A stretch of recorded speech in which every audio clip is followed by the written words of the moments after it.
do'stlar, o'sha aytib o'tgan joyimizga hozir mana yetib keldik. Oldidan videolar tayyorlayapmiz. Xullas, ta'riflashga tilojiz do'stlar. Nimaga? Sababi mana shu sharsharani suvini otida bunaqa zarrachalari kelib yuzimga uryapti. Shunaqa mazza qilyapman do'stlar, shunaqa mazza qilyapman. Asl qo'yaverasiz.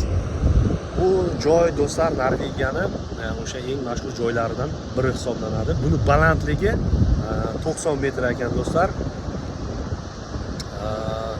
Bu o'sha Visland tarafda joylashgan, ya'ni Fjorde degan shaharni janub qismida joylashgan sharsharlardan biri hisoblanadi do'stlar. Bu Norvegiyani juda ham mashhur joylaridan biri hisoblanadi, chunki bu yerga juda ko'plab turistlar keladi do'stlar. Albatta kimda kim niyat qilgan bo'lsa mana shunday joylarga kelishdi, Alloh taolodan so'rab qolamiz va albatta mana shu 2025-yil hammamizga omadli kelib mana shunday joylarga kelishlikni nasib qilsin Alloh taolo o'zi. Sizlar bilan Abduqahhor Hojiyev bo'ldi do'stlar.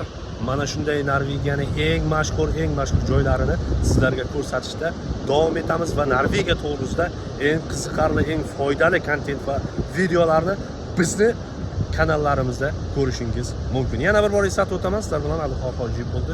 Ko'rishguncha do'stlar. Sog' bo'ling.